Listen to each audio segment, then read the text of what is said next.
अस्सलाम वालेकुम नाज़रीन, उम्मीद करता हूँ आप खैरियत से होंगे। आज गर्मी है, ये हमारे बड़े भाई ने काम शुरू किया हुआ है। ये आप देख रहे हैं, ये बड़े भाई के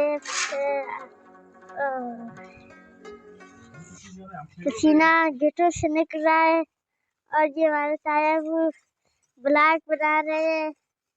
ये हमारे तायाबू हैं, इन्होंने अभी काम शुरू किया है। ये बड़े टेंट तरफ पीछे जा रहे हैं। आज बहुत गर्मी है, मुझे बहुत गर्मी लग रही है। आज बहुत मस्ती भी आ रही है।